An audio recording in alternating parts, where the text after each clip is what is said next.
கடல் போல் திரண்டிருக்கும் திராவிட பட்டாளமே,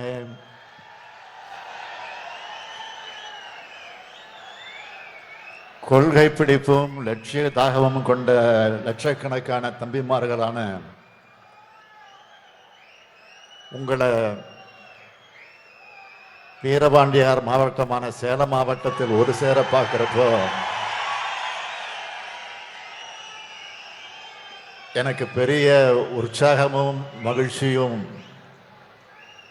ஏன் புத்துணர்ச்சியும் பிறக்குது. தெற்கில் விடியல் பிறந்திருக்கிறதை போல விரைவில் இந்திய நாடு முழுவதும் விடியல் பிறக்கும்ன்ற நம்பிக்கை வந்துடுச்சு. இன்னும் சொல்லணும்னா, எனக்கு 20 வயசு குறைஞ்சிட்ட மாதிரி ஒரு புது தெம்பு வருது.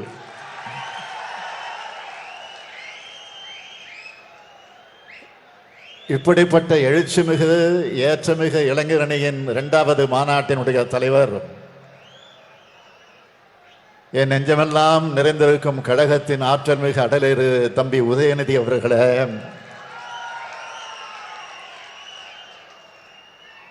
உரையாற்றி அமர்ந்திருக்கும் கழகத்தின் பொதுச் செயலாளர் என்னுடைய ஆருயிர் அண்ணன் துரைமுருகன் அவர்களே, கழகத்தின் பொருளாளர் அருமை நண்பர் TR பாலு அவர்களே, இளைஞர்களுக்கு இணையாக பணியாற்றி இளைஞரணி மாநாட்டை கம்பீரமாக ஒருங்கிணைச்சு நடத்தி கொண்டிருக்கும் கழகத்தின் முதன்மை செயலாளர் ஆருயிர் சகோதரர் KN நேரு அவர்களே, கழகத்தின் துணை பொதுச் செயலாளர்கள் பெரியசாமி அவர்களே, பொன்முடி அவர்களே, ராசா அவர்களே, அந்தியூர் செல்வராஜ் அவர்களே, கழகத்தின் இருவர்ண கொடியை ஏற்றி வைத்து உரையாற்றி இருக்கும் துணை பொதுச் செயலாளர், நாடாளுமன்றத்தில் எத்தனை மொழியா திகழக்கூடிய அன்பு தங்கையுடைய அருமை சகோதரி கனிமொழி அவர்களே, காலை முதல் பல்வேறு தலைப்புகளில் உரையாற்றி அமர்ந்துள்ள கொள்கை பரப்பு செயலாளர் அருமை சகோதரர் திருச்சி சிவா உள்ளிட்ட கருத்து போராளிகளே, ஆற்றல் மிகு ஒருங்கிணைந்த சேலம் மாவட்ட செயலாளர்கள் உள்ளிட்ட மாவட்ட செயலாளர்களே, இளைஞர் அணியின் மாநில துணை செயலாளர்களே, மாவட்ட அமைப்பாளர் மற்றும் துணை அமைப்பாளர்களே, சமுதாயத்தின் ஈட்டி முனைகளாக இருக்கக்கூடிய இளைஞரணியின் தம்பிமார்களே, என் உயிரோடு கலந்திருக்கக்கூடிய தலைவர் கலைஞர் அவர்களின் உயிரினும் உயிரான அன்பு உடன்பிறப்புகளே, உங்கள் அனைவருக்கும் வணக்கம். திராவிட இயக்கம் தோன்றி 100 ஆண்டுகளுக்கு மேல ஆகிடுச்சு. நம்மோட திராவிட முன்னேற்ற கழகம் பேரறிஞர் அண்ணாவால் தொடங்கப்பட்டு 75 ஆண்டுகள் ஆயிடுச்சு. 1949ஆம் ஆண்டு செப்டம்பர் 17 அன்று சென்னை ராபின்சன் பூங்காவில் திரண்டிருந்த அதே கொள்கை உறுதியும் லட்சிய வேட்கையும் லட்சக்கணக்கான இளைஞர்களான உங்ககிட்ட பார்க்கிறப்போ, இந்த இயக்கத்தோட தலைவரா மிகுந்த மகிழ்ச்சி அடைகிறேன். அஞ்சா நெஞ்சர்களை அருந்தம்பிகளாக பெறும் பேரு பெற்றேன்னு பேரறிஞர் பெருந்தகை அண்ணா பெருமைப்பட்டது போல நான் பெருமைப்படுகிறேன்.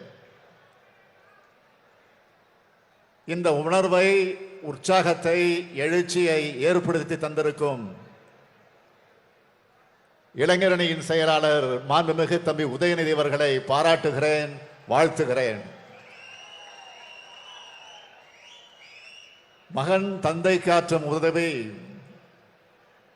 இவன் தந்தை எண்ணொற்றான் கொள் எனும் சொல்லுன்னு ஐயன் வள்ளுவர் சொன்னபடி அவருடைய செயல்கள், கழக பணிகள், மக்கள் தொண்டு அமைஞ்சிருக்கு. கழகத்திற்கான பணி, மக்களுக்கான பணி ரெண்டிலும் எனக்கு துணையா மட்டும் இல்ல, துணையாக தம்பி உதயநிதி இருக்கிறார். அந்த உழைப்பை பார்த்துத்தான் நானும் பொதுச் செயலாளரும் தலைமை கழக நிர்வாகிகளும் மகிழ்ச்சி அடைகிறோம். எனக்கு 30 வயசு இருக்கும்போது தலைவர் கலைஞரும் இனமான பேராசிரியரும் இளைஞரணியை உருவாக்கினாங்க. அவங்க எங்க மேல வச்ச நம்பிக்கையை நாங்க காப்பாத்தின மாதிரி என்னுடைய எதிர்பார்ப்பை பூர்த்தி செஞ்சு வெற்றி கொடி கட்டும் கொள்கைப்படையா இளைஞரணி செயல்பட்டு வர்றத இந்த சேலம் மாநாடு நாட்டுக்கே சொல்லிடுச்சு.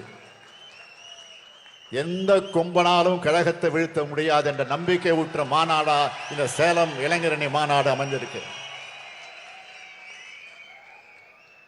இப்படி என்னை நெஞ்சை நிமிர்த்தி சொல்ல வச்ச இளைஞரணி செயலாளர், மாநில துணை செயலாளர்கள், மாவட்ட அமைப்பாளர்கள், துணை அமைப்பாளர்கள், ஒட்டுமொத்த இளைஞரணி நிர்வாகிகளுக்கும் என்னோட மனமார்ந்த வாழ்த்துக்களும் நன்றியும். அடுத்து முக்கியமா இந்த மாநாடு இவ்வளவு பிரம்மாண்டமாக நடைபெற காரணமானவர் நம்மோட முதன்மை செயலாளர் KN நேரு அவர்கள். ஒரே வரியில் சொல்ல வேண்டும்னா, மாநாடு என்றால் நேரு, நேரு என்றால் மாநாடு. மாநாடு நடக்கிற இடத்துல நேரு இருப்பார், நேரு இருக்கிற இடத்துல மாநாடு நடக்கும். ஒரு மாநாட்டை எப்படி நடத்தணும்னு எல்லோருக்கும் வழிகாட்டியாக இருக்கிறார். அப்படிப்பட்ட நேரு அவர்களுக்கும் அவரோடு தோல் நின்று பணியாற்றி இருக்கக்கூடிய ஒருங்கிணைந்த சேலம் மாவட்ட கழக செயலாளர்களான ஆற்றல் மிகு ராஜேந்திரன், சிவலிங்கம், செல்வகணபதி ஆகியோருக்கும் சேலம் மாவட்ட கழகங்களோட அனைத்து நிர்வாகிகளுக்கும் தலைமை கழகத்தின் சார்பில் என்னுடைய மனமார்ந்த பாராட்டுக்கள், வாழ்த்துக்கள். இளைஞரணி என் தாய் வீடு. என்னை வளர்த்த, என்னை உருவாக்கிய இடம். நான் இன்று கோடிக்கணக்கான திராவிட முன்னேற்ற கழக தொண்டர்களோட தலைவராக கடமையாற்றி வர்றதுக்கும், தாய் தமிழ்நாட்டோட முதலமைச்சராக பொறுப்பேற்று மக்கள் தொண்டாற்றி வருவதற்கும் அடித்தளமிட்டதே இந்த இளைஞரணி தான். அதனால எனக்கு எப்போதும் தனி பாசமும் உரிமையும் உண்டு. 1980 ஆண்டு ஜூலை 20 நாள் மதுரை ஜான்சிராணி பூங்காவில இளைஞரணி தொடங்கப்பட்டுச்சு. அன்று முதல் நகரம், கிராமம் எங்கும் கழக கொடியை ஏற்றுவதும் பாசறை கூட்டங்கள் நடத்துவதுன்னு தமிழ்நாட்டை நான் வலம் வந்தேன். மாநாடுகள் நடத்தப்படுகிற பெரும் பேரணிகள் எல்லாம் எங்களுடைய வெண்சீருடைய அணிவகுப்பால பலரையும் அண்ணாந்து பார்க்க வச்சது. போராட்ட களங்களில் இளைஞர்களை அதிகமாக பங்கெடுத்தாங்க. தேர்தல் பரப்புரைகளில் இளைஞர்கள் சுற்றி சுழன்று பணியாற்றினாங்க. 1980 ஆண்டு முதல் கட்சிக்குள் புது ரத்தம் பாய்ச்சியது இளைஞரணி. உழைப்பு உழைப்பு உழைப்பு. தலைவர் கலைஞர் அவர்கள் என்னை பாராட்டினார்னா, அந்த உழைப்புக்கு இளைஞரணி தம்பிமார்கள் என்னை உற்சாகம் ஊட்டிக்கிட்டே இருப்பாங்க. எப்பவும் நான் சுறுசுறுப்பா இயங்க இன்னொரு முக்கிய காரணம், என்னை சுற்றி இளைஞர்களே இருந்தாங்க. இளைஞர்களால் உருவான போர்க்கருவிதான் இந்த ஸ்டாலின். நான் மட்டும் இல்ல, ஏராளமான தளபதிகளை உருவாக்கின ஈடு இணையற்ற அணிதான் இளைஞரணி. எங்களால் உருவாக்கப்பட்ட பலரும் எம்எல்ஏ, எம்பிக்களா, அமைச்சர்களா, மாவட்ட செயலாளர்களா உயர்ந்தாங்க. நாளை அத்தகைய பொறுப்புகளுக்கு நீங்கள் வரலாம், வருவீங்க, வரணும், வருவீங்கள. அந்த உயரத்துக்கு உங்க உழைப்பால உங்களை நீங்களே தகுதிப்படுத்திக்குங்க. இளைஞரணி தம்பிமார்களே, நான் உங்களுக்கு அறிமுகம் செய்ய விரும்புகிற கொள்கை உணவு எது தெரியுமா? பல்லாயிரம் ஆண்டு வரலாற்றை கொண்ட நம்முடைய தமிழினத்தின் வரலாற்றை தெரிஞ்சுக்குங்க. நூற்றாண்டு வரலாற்றை கொண்ட திராவிட இயக்கத்தின் கொள்கையும் அதுக்காக போராடின தலைவர்களின் வரலாற்றையும் முழுமையா தெரிஞ்சுக்குங்க. திராவிட முன்னேற்ற கழகம் 6வது முறையா ஆட்சியில் இருக்கு. ஒவ்வொரு முறை ஆட்சியில் இருந்த போது இந்த தாய் தமிழ்நாட்டுக்கு செஞ்சு கொடுத்த சாதனைகள், தீட்டிய திட்டங்களை தெரிஞ்சு வச்சுக்குங்க. அப்பதான் இந்த நவீன தமிழ்நாட்டை உருவாக்கி கொடுத்த சிற்பி நம்ம தமிழின தலைவர் கலைஞர்னு உங்களுக்கு புரியும். அது மட்டுமல்ல, தமிழினத்துக்கு எதிரான நாசகார சக்திகள் இதுவரை எந்த வகையிலெல்லாம் நம்ம தமிழினத்தோட மொழியையும் பண்பாட்டையும் நாசம் செஞ்சதுன்னு உங்களுக்கு புரியும். கொள்கை உணவுதான் கொள்கை உணர்வூட்டும், உங்களை செழுமைப்படுத்தும். உங்கள் மூலமா கழகத்தை தமிழ்நாட்டை வளர்க்கும்.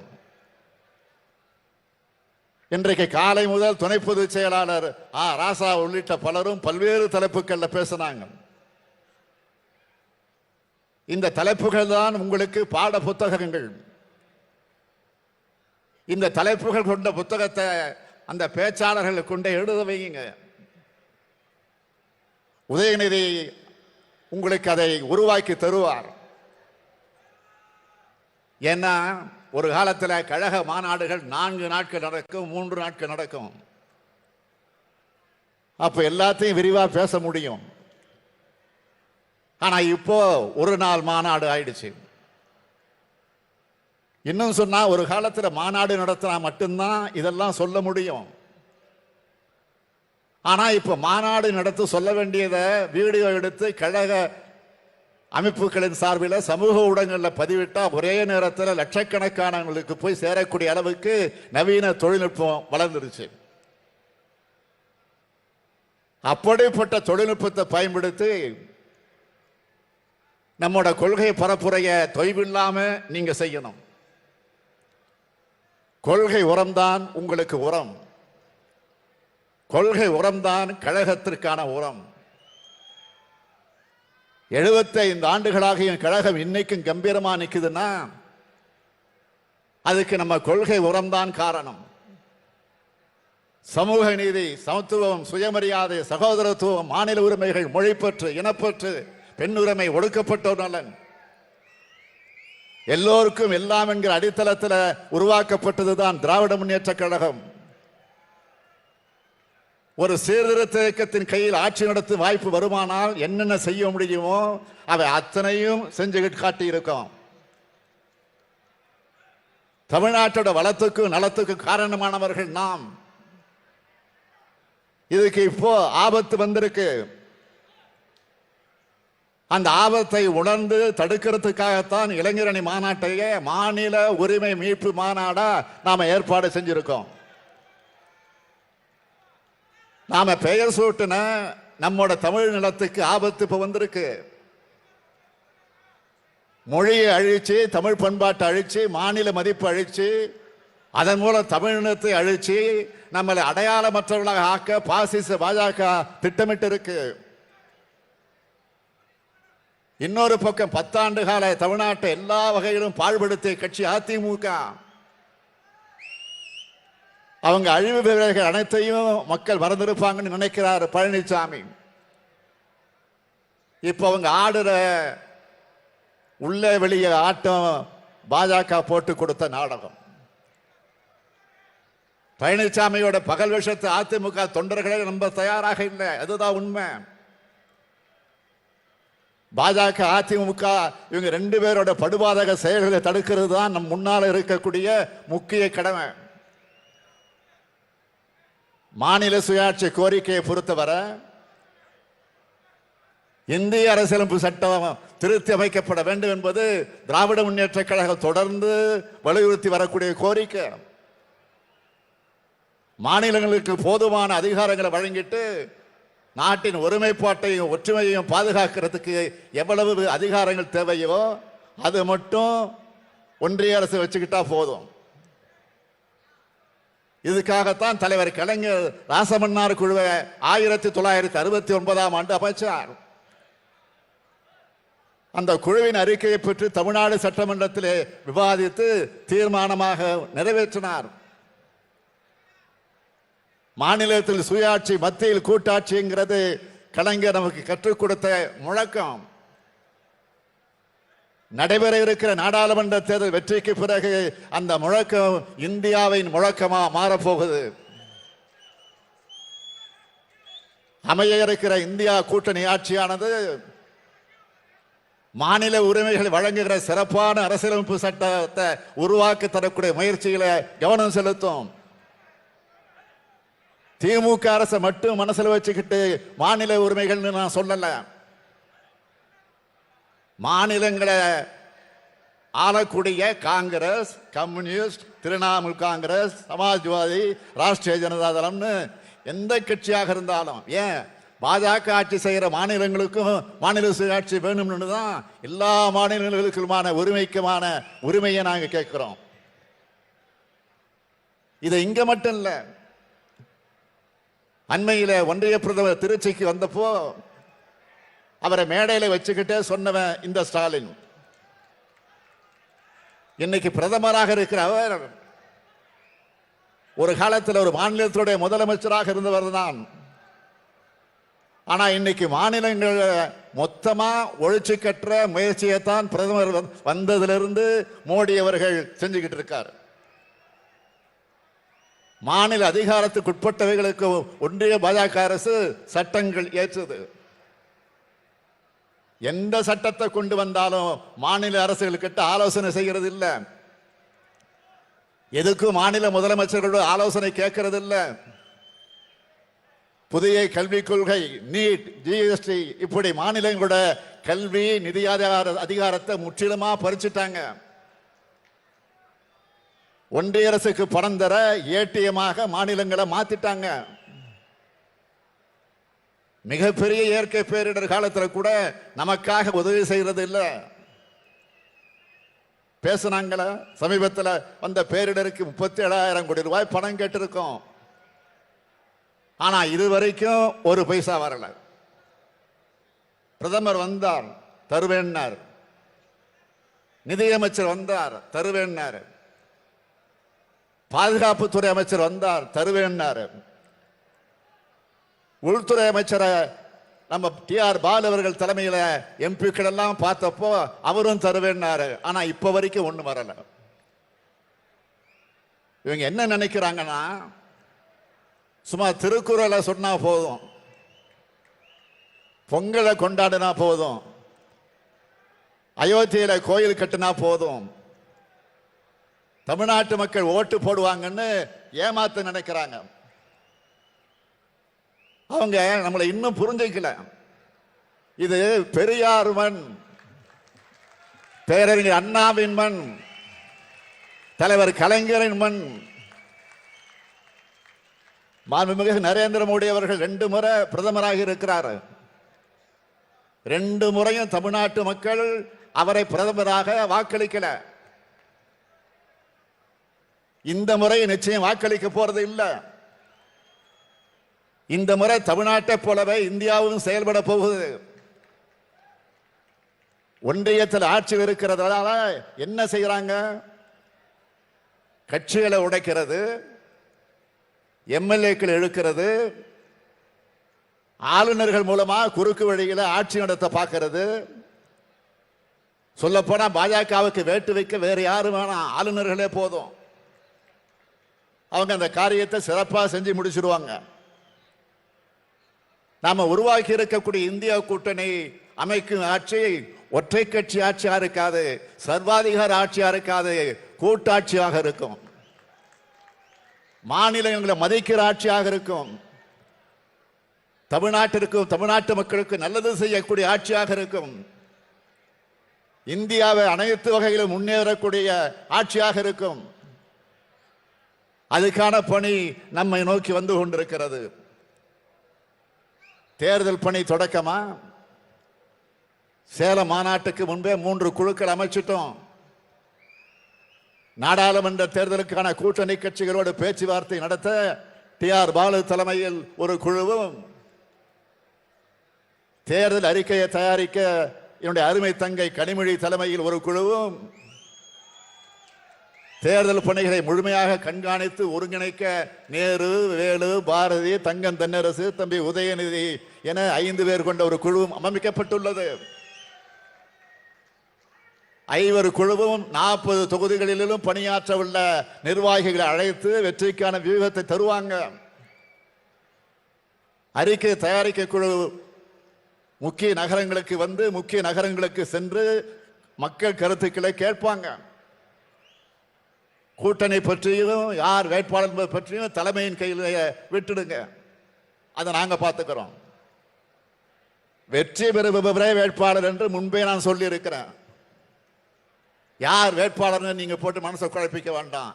யார் வெற்றி பெற போறாங்களோ அவங்க தான் வேட்பாளர், இது உறுதி. பல்லாயிரக்கணக்கான வாக்குச்சாவடி முகவர்கள் இருக்கிறார்கள், லட்சக்கணக்கான நிர்வாகிகள் இருக்கிறார்கள், கோடிக்கணக்கான உடன்பிறப்புகள் இருக்கிறார்கள். 40 நமதே, நாடு நமதே என நாளை முதல் புறப்படுங்கள். வருகின்ற 3 மாத காலம் நீங்கள் உழைக்கும் உழைப்பில் தான் இந்தியாவினுடைய அடுத்த 5 ஆண்டு எதிர்காலம் அடங்கியிருக்கு. உங்கள் உழைப்பை முழுமையாக வழங்குங்கள். நம் அனைவரின் ஒற்றை நோக்கம் இந்தியா கூட்டணியை வெல்ல வைப்பது, இந்தியாவை வெல்வது. இதுதான் சேலம் மண்ணில் நின்று இந்த நாட்டுக்கு நாம் சொல்லும் செய்தி. என் உயிரினும் மேலான இளைஞரணி தம்பிமார்களே, உதயநிதி மட்டுமல்ல, நீங்கள் அனைவருமே என்னுடைய மகன்தான். உங்கள் ஒவ்வொருவரையும் என் மகனாக, கழகத்தின் கொள்கை வாரிசுகளாகத்தான் பார்க்கிறேன். உங்கள் அனைவரையும் இங்கிருந்தபடியே அணைத்துக் கொள்கிறேன். உங்களால் நான் இப்போது 1,00,000 பேரின் சக்தியை பெற்றுவிட்டேன். சேலத்தில் சூளுரைப்போம், சேர்ந்து எழுவோம், இந்தியா கூட்டணி வெல்லட்டும், அதனை காலம் சொல்லட்டும். நாடும் நமதே, 40 நமதே. நன்றி வணக்கம் என்று சொல்வதற்கு முன்னால் உங்களுக்கு அன்பான வேண்டுகோள், வாகனங்களில் செல்லக்கூடியவர்கள் பொறுமையாக, மெதுவாக, அமைதியாக, அவசரம் இல்லாமல் பத்திரமாக அவர்கள் ஊர்களுக்கு, அவர்கள் வீடுகளுக்கு போய் சேர வேண்டும். இந்த செய்தி நாளை காலை எங்களுக்கு வந்து கிடைக்க வேண்டும். அதைத்தான் உங்கள் கால் பணிந்து பணிவோடு கேட்டு விடைபெறுகிறேன். நன்றி, வணக்கம்.